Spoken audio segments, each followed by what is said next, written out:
Halo Soul Seeker, how are you today? I'm fine, thank you. And how are you? Semua dalam keadaan baik, semua dalam keadaan damai sejahtera Tuhan. Soul Seeker, kali ini aku menayangkan sebuah sudut pandang yang harus kamu ketahui, dan aku harus menerangkannya dengan perlahan-lahan supaya Soul Seeker dapat memahami akan firman Tuhan yang luar biasa ini. Kita berdoa terlebih dahulu. Tuhan Yesus berkati pemberitaan Injil pada kali ini Tuhan, supaya hamba-Mu dapat menerangkan yang sesungguhnya seturut dengan apa yang menjadi kehendak hati Tuhan. Tolong aku Tuhan, karena aku hanyalah hamba Tuhan, manusia biasa yang tidak luput dari kesalahan dan kelemahan.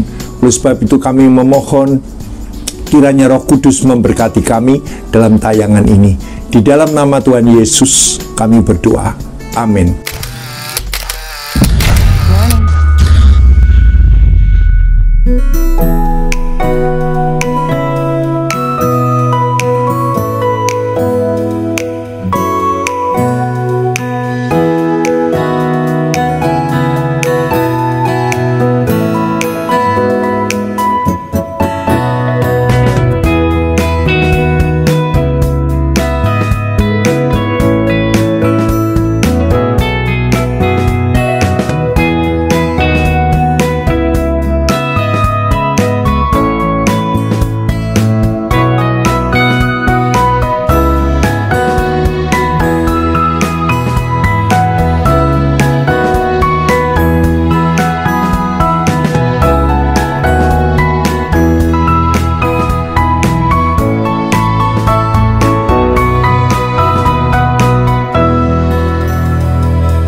Pendekatan firman-Mu dapat menjadi sesuatu yang baru, yang segar, yang fresh from the oven.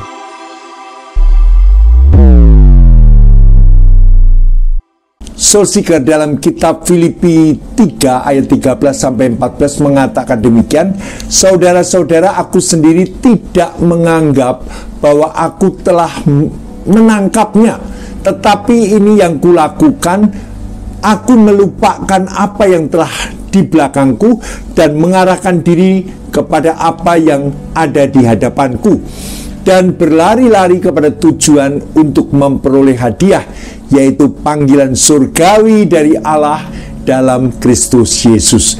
Saudaraku, ini Paulus mengatakan bahwa aku sendiri tidak menganggap bahwa aku telah menangkapnya. Sesuatu yang dia yakini, yang dia tangkap, dan dia sudah meyakini bahwa ini dia sudah tangkap, sudah dia pegang di dalam kehidupannya, dalam alam roh dan alam kenyataan. Dia sudah tahu bahwa ini sudah dia pegang. Tetapi Paulus justru melakukan apa yang ada di belakangnya itu dilupakan, dan mengarahkan diri kepada apa yang di hadapannya, sambil dia berlari-lari untuk memperoleh hadiah, yaitu panggilan surgawi, karena itu yang menjadi tujuannya untuk ada di dalam Kristus Yesus. Dan apakah selama hidup ini kamu sudah menyadari apa yang sebenarnya Tuhan suruh untuk kamu melihat? Ketika kita melihat sesuatu, apa yang kita pikirkan? Apa yang kamu pikirkan? Apa yang terjadi dalam hatimu? Bagaimana responmu? Dan hidup manusia adalah hidup yang melihat. Mengerti ya? Jadi kalau kita dikatakan hidup yang melihat, itu ada dua: melihat di dalam alam rohani dan melihat di dalam alam kenyataan. Sementara di dalam dunia pun kita selalu dibuat pusing dengan melihat perkembangan-perkembangan hidup yang ada, melihat zaman yang syarat dengan dosa. Ini yang membuat kita harus juga melihat bahwa situasi zaman telah berubah, dan kita sebagai orang percaya harus menempatkan diri melihat apa yang di dalam alam rohani, alam roh, dan melihat apa yang ada dalam alam kenyataan di dalam kepercayaanmu. Soul Seeker, kita seringkali tidak sadar bahwa setiap kali, setiap detik kita sedang melihat. Apa yang kita lihat itu mempengaruhi alam pikiranmu dan mempengaruhi hatimu, dan membuat kita bergumul untuk mengambil sebuah keputusan, untuk mengambil sebuah sikap yang benar, Itu yang harus kita lakukan. Alkitab dalam perikop ini berbicara dengan kita untuk apa yang harus mesti dilihat. Dan kali ini kita akan membicarakan tentang arah penglihatanmu. Biarlah kamu menyadari arah penglihatanmu itu. Hal yang pertama adalah melihat ke belakang. Aku melupakan apa yang di belakangku. Itu artinya Paulus mengatakan, aku tidak mau lagi mengingat-ingat.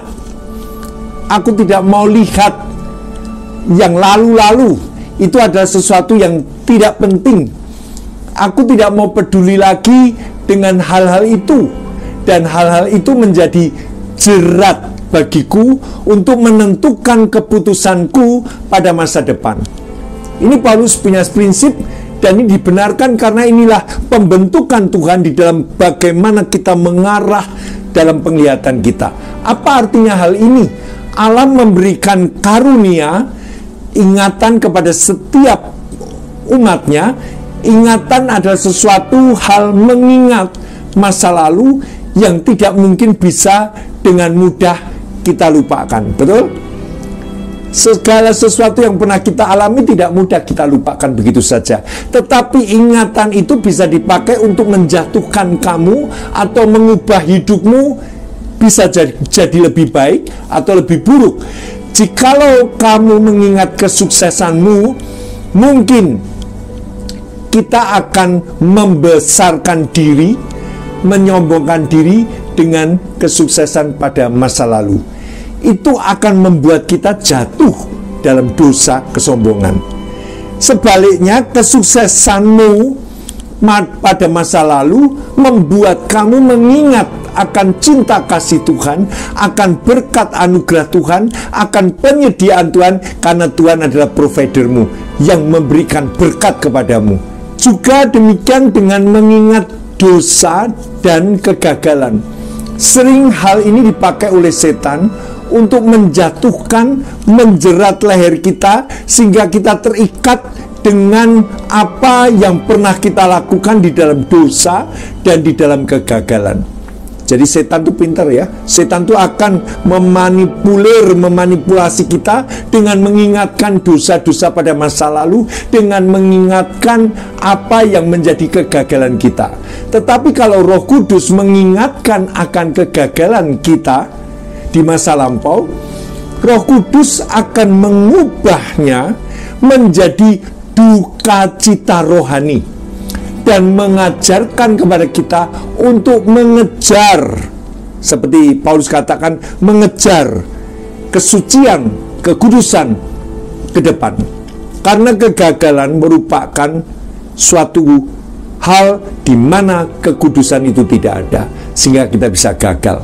Jadi Roh Kudus akan mengubahnya menjadi duka cita rohani. Ketika kita melihat ke belakang, apa yang kamu lihat? Apa yang kamu ingat? Apa yang menjadi dampak dari ingatanmu? Biasanya kita memandang ke belakang, ada beberapa hal yang kita bisa ingat. Melihat kesuksesan. Ketika kamu melihat kesuksesan di masa lampau, apa yang kamu rasakan? Coba kamu pikir. Saat ini ketika kamu mengingat kesuksesan di masa lampau, apa yang kamu rasakan? Apa yang muncul dalam pikiranmu saat ini?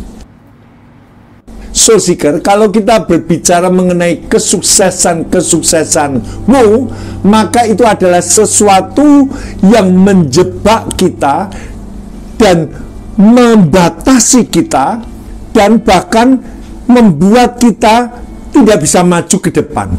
Karena kita selalu dikungkung, selalu dibatasi dengan kesuksesan-kesuksesan pada masa lalu. Sementara Tuhan mau memberikan kesuksesan yang berbeda, yang jauh berbeda dengan kesuksesan pada masa lampau. So, biarlah kita ini boleh mengingat setiap kali Tuhan membawa kita kepada ingatan masa lalu yang sukses, itu mengingatkan bagaimana Tuhan memimpin kita, menyertai kita dalam hidup kita, dan bagaimana belas kasihan Tuhan diberikan kepada dirimu. Di dalam Alkitab ada perang Yosua dengan orang-orang Kanaan. Dan kalau kamu membacanya, maka kota pertama dari Kanaan yang diserang oleh orang Israel adalah Yeriko. Yeriko disebut sebagai kota yang tidak terkalahkan, suatu kota yang tidak pernah kalah dalam perang sebelumnya, dan punya tembok yang begitu besar sampai teolog-teolog mengatakan 4-6 kereta kuda berparalel bisa berjalan di atas tembok itu. Berarti temboknya sangat tebal. Begitu tebalnya, begitu gagahnya, dan ada 40.000 prajuritnya. Lalu Tuhan membawa Israel ke sana, ke Yeriko, dan kota Yeriko dikalahkan. Saya tidak akan cerita bagaimana proses kemenangan itu, tetapi sekarang bangsa Israel menang dan dapat mengalahkan kota yang kuat itu, yang tidak terkalahkan itu. Kota kedua adalah Ai. Di dalam bahasa aslinya Ai adalah reruntuhan. Kalau tadi kan beda, Yeriko merupakan suatu kota yang tidak terkalahkan, sementara Ai mempunyai pengertian bahwa kota reruntuhan, ruin. Jadi kota itu hanya memiliki 2.500 orang. Mungkin seluruh penduduknya self-esteemnya rendah sekali. Orang-orang di sana belum digempur, belum diperangi, pun sudah mengatakan aku lumpuh, aku lumpuh. Yosua dan seluruh tentaranya mengatakan masa laluku sudah memenangkan pertempuran dengan kota terkuat yaitu Yeriko. Sekarang ke depan pasti mereka akan hancur di tangan kita. Apalagi bukan standar kita, ini di bawah standar kita. Namanya aja reruntuhan. Maka dengan gagah perkasa Yosua menyerbu kota Ai. Apakah mereka menang? Jawabannya tidak. Mereka malah kalah. Saudara, ini mengajarkan apa? Perhatikan baik-baik kesuksesan masa lalu, segala bentuk strategi, niat, dan prinsip-prinsip dan segala sikap yang mereka punyai, dikatakan itu mengajarkan kesuksesan di masa lalu. Sementara Allah memberikan kemenangan kepadanya bukan dengan kekuatannya, bukan dengan kuasanya, bukan dengan kehebatannya, tetapi semua diberikan oleh Allah kepada bangsa Israel karena belas kasihan, karena anugerah Tuhan. Ini perlu kita camkan ya. Maka ketika mereka tidak meminta lagi pertolongan Tuhan di dalam doa untuk melawan Ai, kota reruntuhan itu, sekecil apapun musuhnya, selemah apapun lawan kamu, kamu akan dikalahkan. Mengerti? Kekuatan apapun yang kamu miliki, kalau kamu tidak libatkan Tuhan, kamu akan dikalahkan. Seluruh memori masa lampau tentang kesuksesan dengan memerangi Yeriko, biarlah kita boleh mengingat bahwa kunci kesuksesan itu ada pada anugerah Tuhan, yaitu belas kasihan Tuhan. Maka dari itu, kamu harus mengerti bahwa pada tahun 2024, penghujung tahun 2024 ini, apa yang menjadi drive dalam hidupmu. Minta belas kasihan Tuhan. Jangan kita merasa diri kita hebat dengan kekuatan kita, dengan pengalaman achievement kita. Jangan, kita tetap minta belas kasihan Tuhan. Berarti berdoa itu penting. Betul, saudara? Berdoa itu penting, ting. Betul? Berdoa itu penting. Aku ingat satu iklan obat vitamin, kalau tidak salah vitamin Hemaviton, Bapak. Minumnya semenit, tapi manfaatnya lebih dari sehari. Mungkin saya salah ya, tapi aku mengingat bahwa kadang kita menyempelekan doa. Terlebih pengalaman yang lalu kita sudah menang. Kita seolah-olah tahu strategi doa kita seolah-olah tahu bagaimana pasti Tuhan akan menolong kita, karena kita mengalami masa lalu.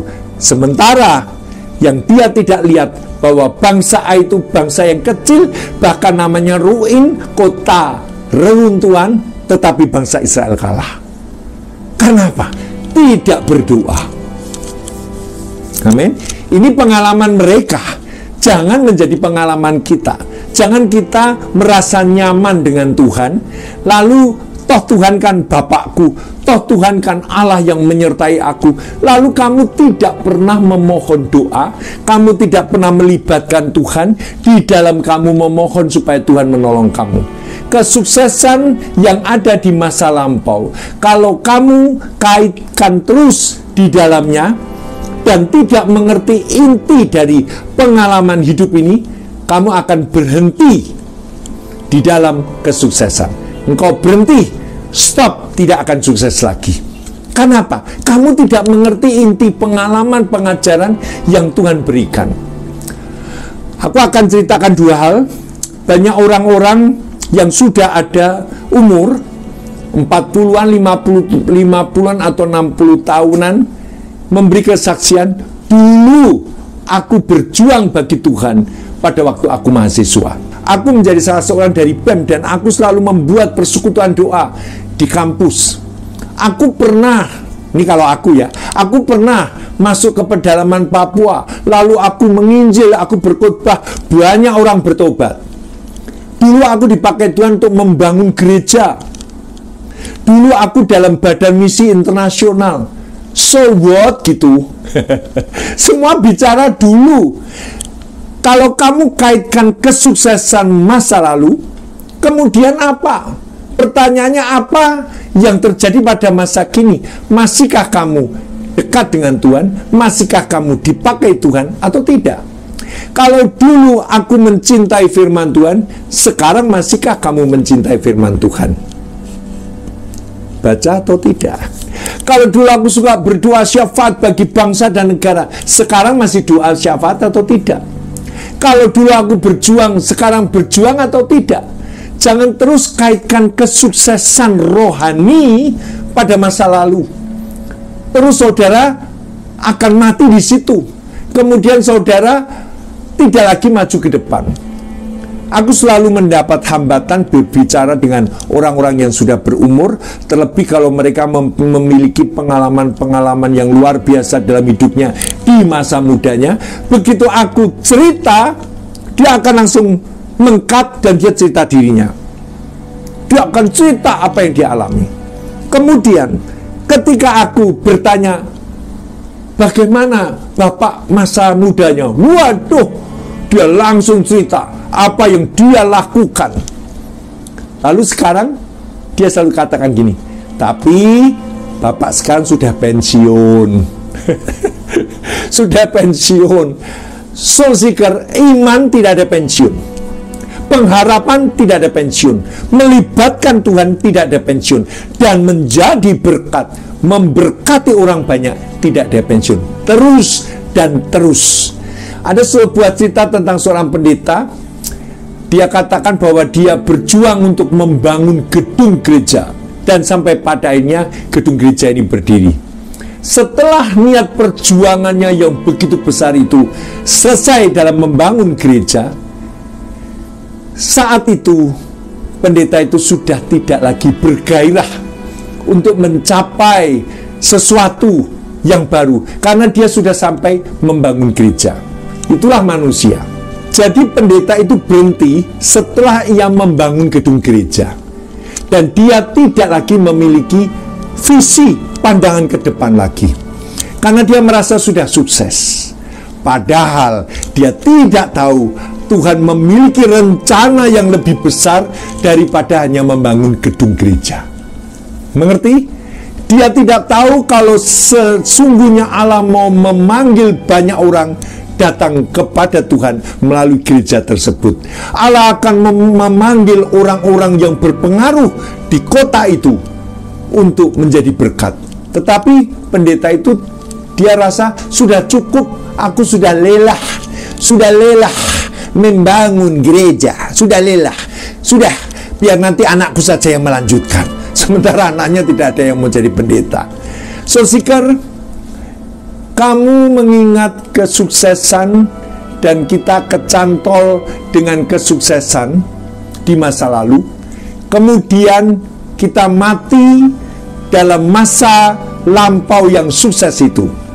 Satu doa dari Elisa yang luar biasa menggerakkan aku. Dia mengatakan, berikan aku 2 bagian daripada rohmu, Elia. Saudara, siapa yang berani berdoa seperti itu? Kalau kemarin kita sudah bekerja keras dan bahkan boleh dikatakan kita ini sudah melakukan untuk Tuhan, beranikah kita berdoa pada tahun yang ke depan, pada hari yang ke depan ini, Tuhan berikan 2 kali lipat dari apa yang terjadi kemarin yang sudah ku kerjakan, tetapi yang ke depan ini berikan aku 2 bagian, 2 kali lipat dalam hidupku. 2 bagian roh yang Elisa minta sebenarnya bukan 2 bagian roh yang meringankan dia, karena dia memiliki 2 bagian roh Elia, bukan. Tetapi 2 bagian roh itu adalah kepercayaan yang lebih besar di dalam pekerjaan Tuhan. Paham? Suatu pekerjaan yang pasti lebih keras, lebih banyak capek, lebih banyak lelah, dan banyak keringat, kurang tidur, kurang makan.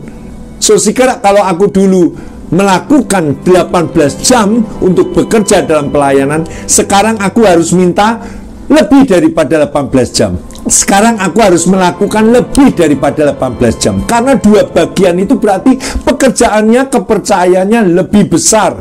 Bukan menjadi ongkang-ongkang kaki, enak-enake dhewe karena ono bagiannya roh Tuhan 2 kali. No. Itu artinya dia menyiapkan kapasitasnya lebih daripada yang kemarin. Lebih. Kambek sing wingi-wingi iki kudu lebih, harus lebih. Dengan seperti itulah sesungguhnya kerajaan Allah akan maju. Amin. Seluruh kesuksesan di belakang tidak ada gunanya selain mengajarkan kepada kita bahwa Allah adalah dasar yang indah, yang kuat untuk mengajarkan hal-hal yang besar dalam hidupmu. Dan kamu mengingat kesuksesan, kamu mengingat apa? Betul? Kalau orang yang sudah sukses, dia pasti mengatakan, aku sudah capek, aku sudah mentok, aku sudah mencapai. Sementara Elisa, berikan 2 bagian rohmu. Artinya dia mau kerja lebih daripada Elia. Amin. Saudara, pernahkah kamu melihat kegagalan, yaitu dosa dan kegagalan di masa lampau, bukan cuma untuk diratapi, bukan cuma untuk disesali, bukan cuma untuk menangis, tetapi berdoalah untuk kegagalan pada masa lampau itu dipakai oleh Roh Kudus menjadi duka cita rohani. Ini paham enggak ya? Menjadi duka cita rohani itu sebenarnya menjadi sebuah penyesalan dan pertobatan dan menjadi perubahan diri dan terus ingin mencapai sebuah kehidupan yang kudus dan melupakan yang lalu. Karena ketika kita berhadapan dengan roh Tuhan, kegagalan itu menjadi duka cita rohani. Duka cita rohani, dia merasa belum melakukan sesuatu apapun kepada Tuhan. Dia akan dengan tekun, dia akan dengan sungguh-sungguh melakukan apa yang Tuhan perintahkan di dalam firman-Nya. Banyak orang ketika mengingat dosa di masa lampau tidak dealing dengan Roh Kudus. Ini kesalahannya. Dan kalau tidak dealing dengan Roh Kudus, 2 hal ini biasanya tetap dilakukan. Dosa dan kegagalan. Kasihan ya. Yang pertama gini, adalah ignore kesalahan. Orang selalu mengatakan, itu aku memang sudah tidak mau pikirin, itu sudah salah, ya sudah salah, ya sudah salah. Kedua adalah kemudian masuk di dalam self-pity, menghakimi diri, menghukum diri terus-menerus. Kedua ini adalah cara dunia. ignore kesalahan. Aku berjumpa dengan seseorang pemuda yang dia tiba-tiba baru sadar bahwa istrinya minta cerai, dan dalam proses perceraian itu suaminya sebenarnya masih mencoba supaya istrinya jangan bercerai. Lalu istrinya mengatakan, udah gampang, nanti kita atur, pokoknya aku lebih baik bisa aja gitu. Dan suaminya tidak sadar, dia mengizinkan istrinya untuk menceraikan. Dan setelah cerai, apa yang dialami oleh suaminya? Dia ignore kesalahan, dan bahkan dia self-pity. Dia menghakimi dirinya sendiri. Dia menghukum dirinya terus-menerus. Ketika dia dipanggil sebagai tamu podcast di sosial media, dia selalu katakan, aku yang salah, aku yang salah. Padahal sesungguhnya tidak dia yang salah. Karena apa? Karena ternyata istrinya sudah punya calon yang baru, punya pasangan yang baru. Kegagalan, kesalahan ini, kalau orang dunia selalu menyalahkan diri sendiri, menghakimi diri sendiri.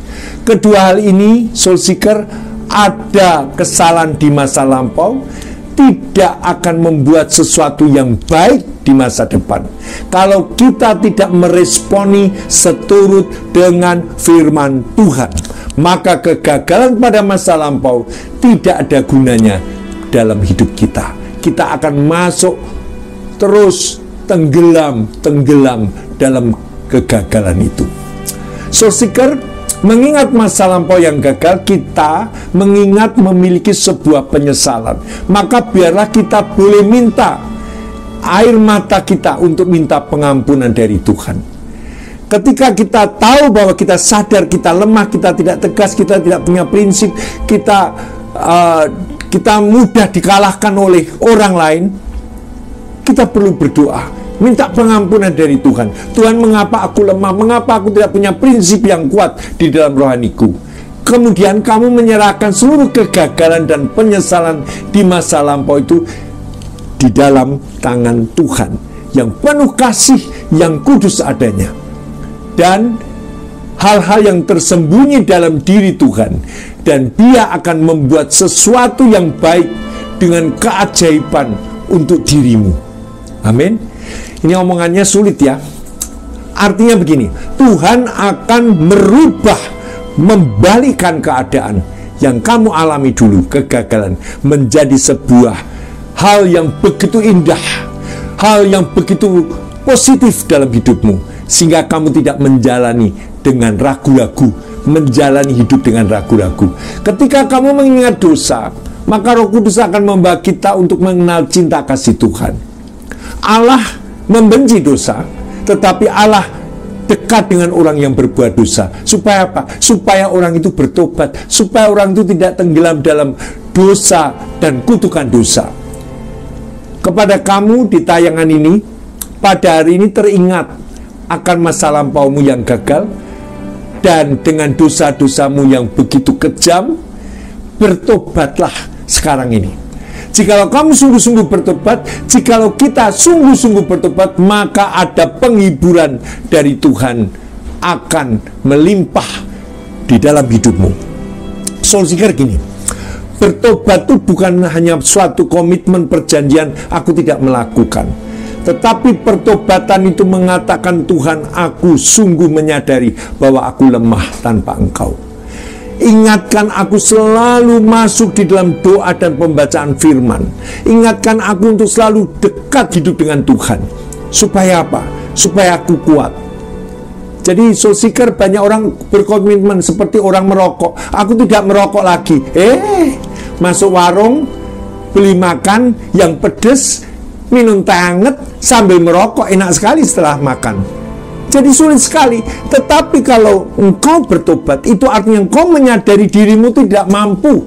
Hanya mampu jika kamu ada Tuhan untuk menepis, untuk menghalau segala dosa yang coba mengingatkan kamu kembali.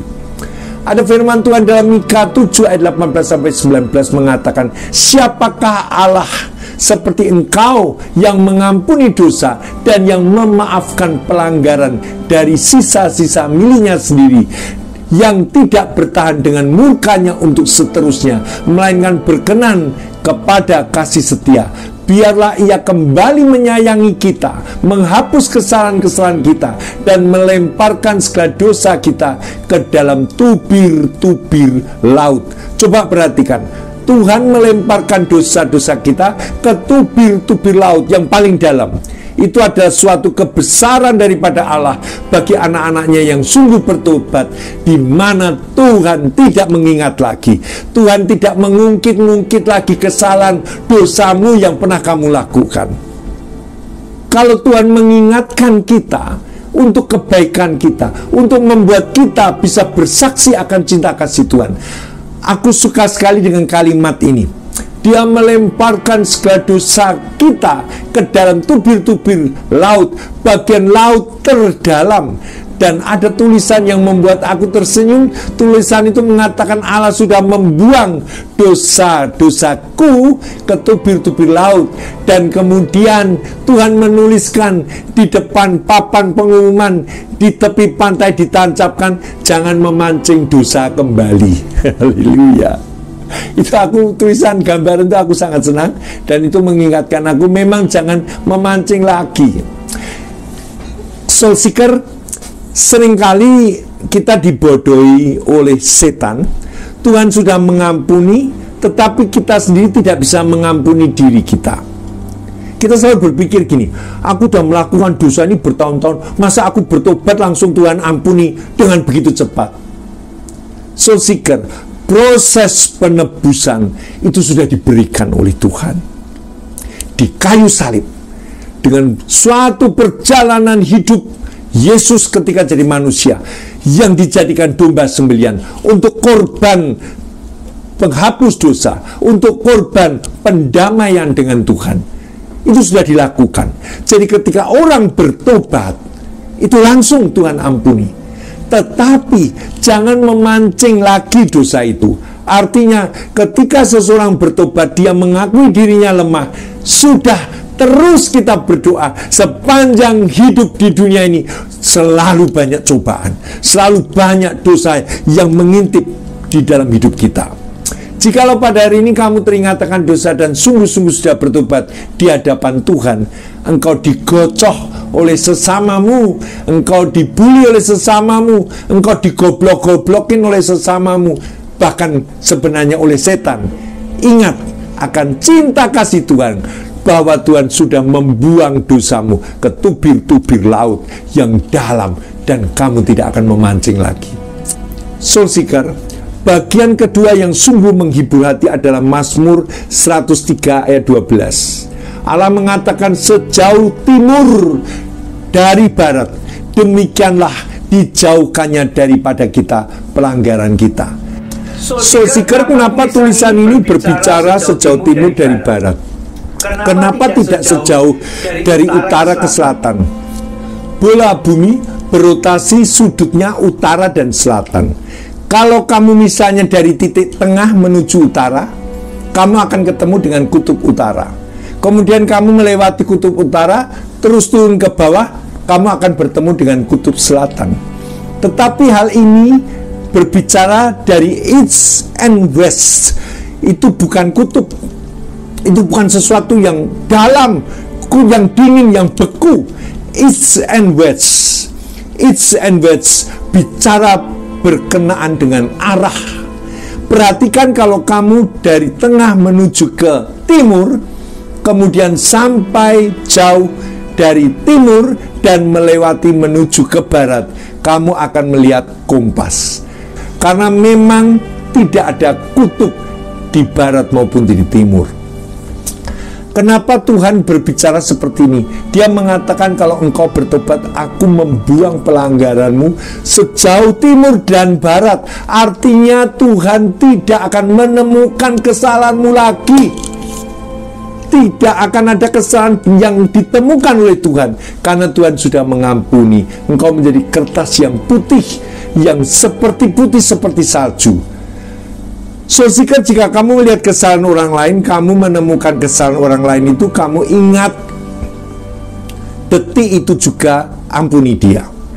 Jangan tunggu sampai 1 jam baru diampuni. Dan kuasa pengampunan itu lepaskan dari hatimu.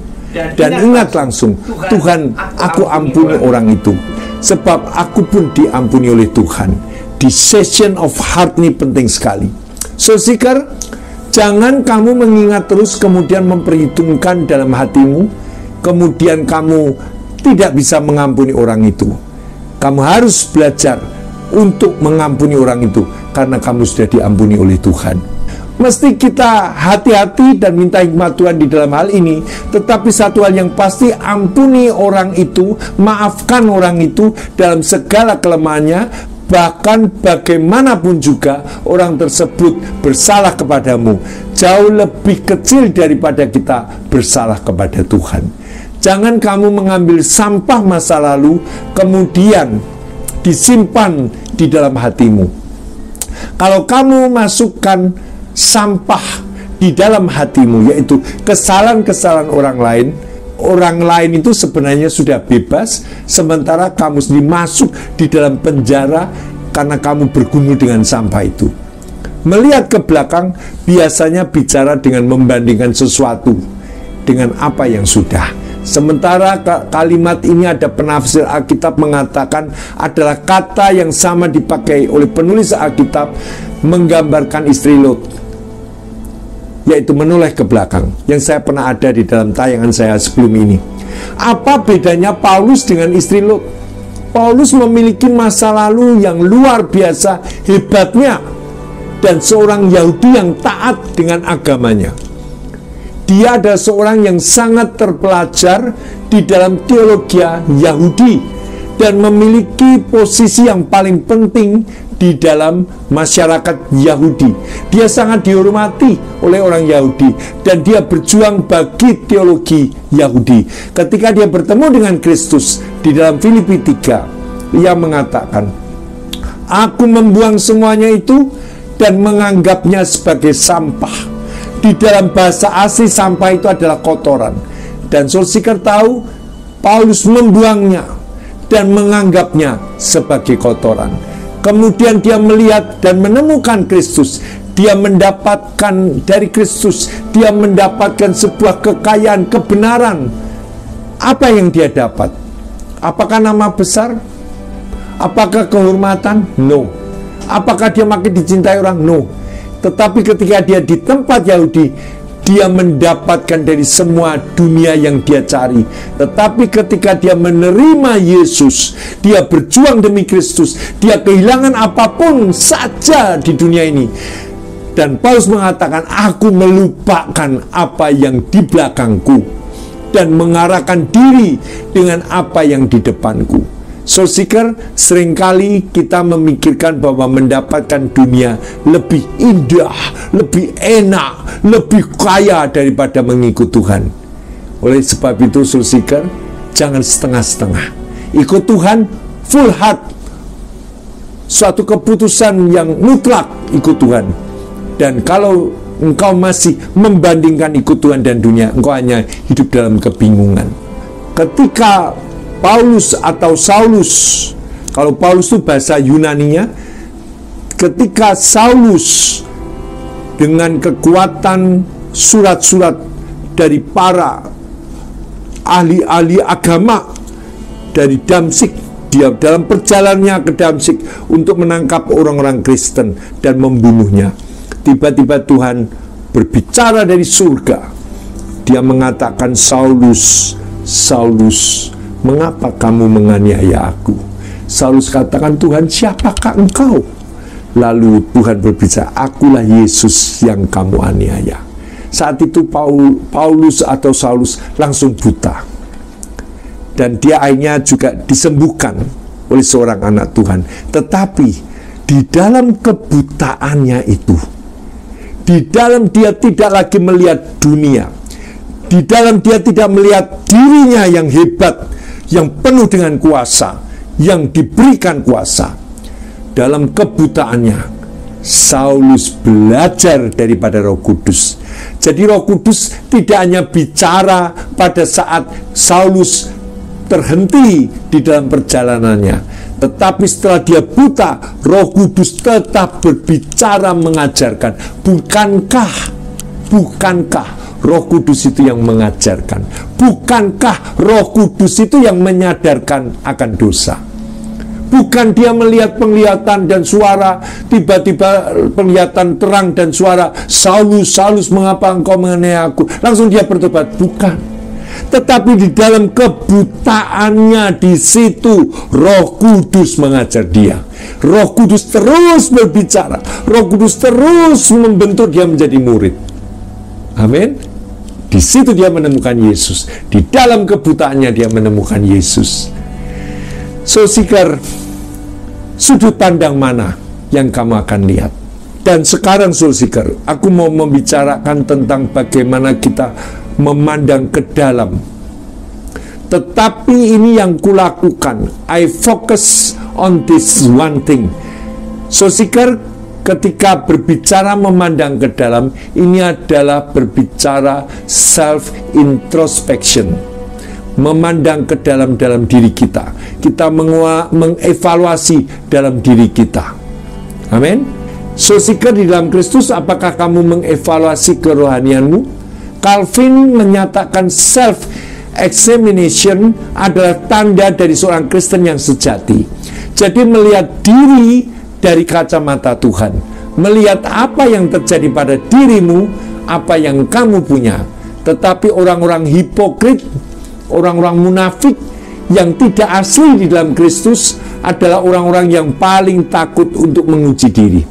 Ketika kamu melihat diri di dalam ayat 13-14, beberapa hal yang aku katakan, apakah di dalam dirimu memiliki satu fokus, single-minded, atau kita memiliki hati yang terpecah, yang bingung, hidup sepenuhnya bulat, takut kepada Tuhan, hidup sepenuhnya ingin melakukan kehendak Tuhan, hidup sepenuhnya ingin mengikuti apa yang Tuhan mau, dan bukan untuk menikmati dunia ini. Apakah ada sesuatu kegairahan sil di dalam hati kita untuk Tuhan? Di dalam bahasa aslinya, ke dalam bahasa Indonesia tidak begitu jelas. Maka ketika kita berbicara berkenaan dengan mengarahkan diri dan berlari-lari kepada tujuan, kamu harus memperhatikan press on. Bahasa aslinya press on. Itu unik.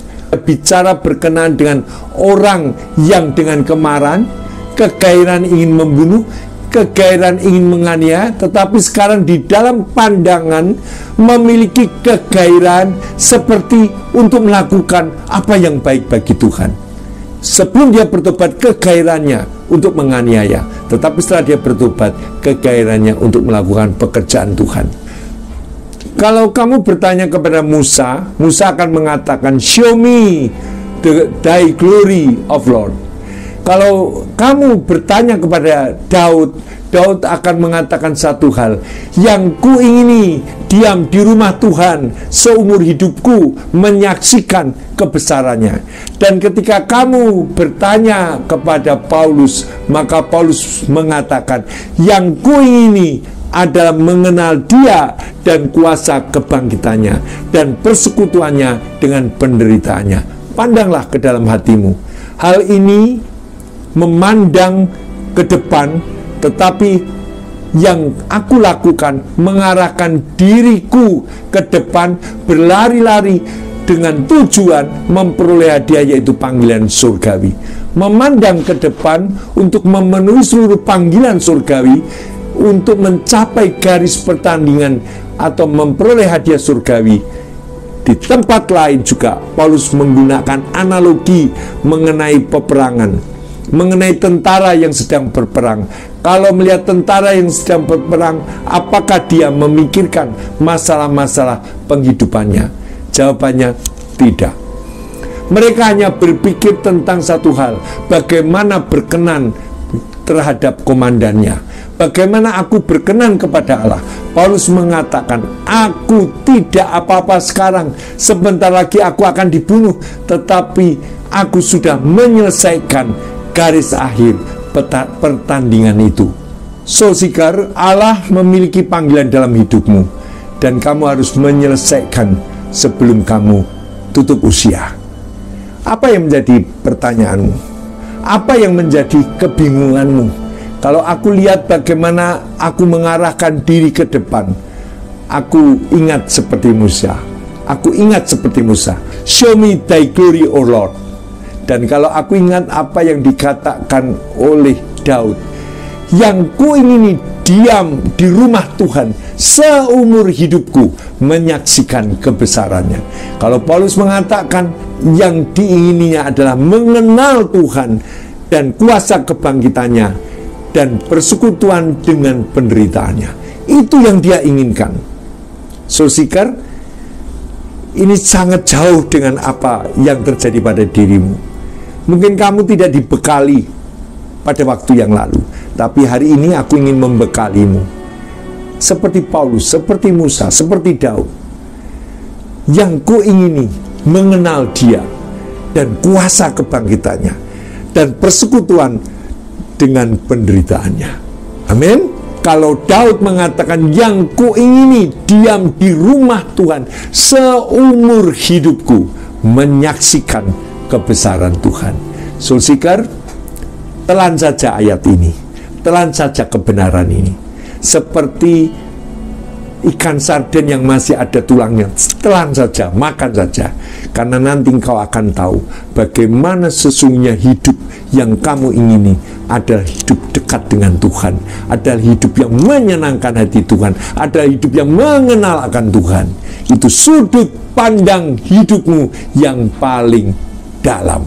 Kiranya ini memberkati Soul Seeker, dan jangan lupa terus bergairah di dalam pekerjaan Tuhan, terus membaca dan banyak berdoa, karena kamu tidak akan dapat apa-apa kalau kamu tidak berdoa, karena kuncinya berdoa dan berdoa. Kita berdoa. Tuhan Yesus, apa yang aku sudah katakan biar menjadi berkat setiap orang yang mendengar dan menyaksikan tayangan Think of Soul Channel ini. Biar Tuhan memberkati, biar paham bahwa hidup ini ada tujuan, biar paham bahwa hidup ini memiliki pandangan yang sungguh-sungguh. Dan pada hari ini Tuhan, biar segala firman itu jadi dalam nama Tuhan Yesus, supaya setiap orang yang mendengar diberkati. Terpuji nama Tuhan Yesus. Amin. Oke Soul Seeker, Shalom Aleichem. Terus semangat dalam pemberitaan Injil. Seperti aku tetap semangat, karena aku belajar untuk ingin diam di rumah Tuhan seumur hidupku dan menyaksikan kebesaran Tuhan. Haleluya, amin.